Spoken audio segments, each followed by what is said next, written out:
Let's get expressive. Adverbs of manner made easy. Hello, English learners. Today, we're going to dive deep into the world of adverbs, specifically focusing on adverbs of manner. These are fun, expressive words that add spice to our conversations and make our descriptions more vivid. So, if you've ever wondered how to use these adverbs correctly in English, you're in the right place. Adverbs of manner are words that describe how something is done.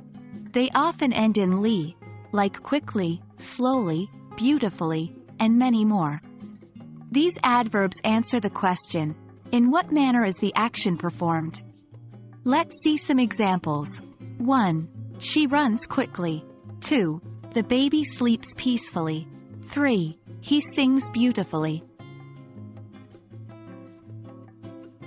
Knowing where to place your adverb in a sentence is key.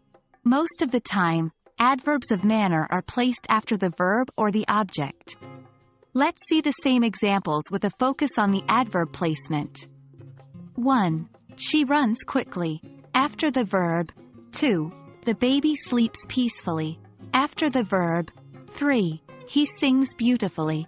After the verb. In the case of a verb with an object, you can place it after the object. For example, 1. She read the book quickly. 2. He opened the door gently. Sometimes, for emphasis or style, we can put the adverb at the beginning or end of the sentence. This is less common but still correct. Here are some examples. 1.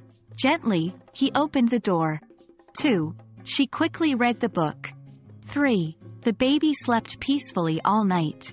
Remember, this should be used sparingly and mostly in writing or formal speech. And there we have it. Now you have a better understanding of adverbs of manner and how to place them in a sentence. Practice using these adverbs in your everyday conversations to get the hang of it. It's all about making your English more expressive and descriptive. Keep practicing, and you'll be a pro at using adverbs of manner in no time. Thanks for watching. Keep learning, keep improving, and we'll see you in our next video. Happy learning!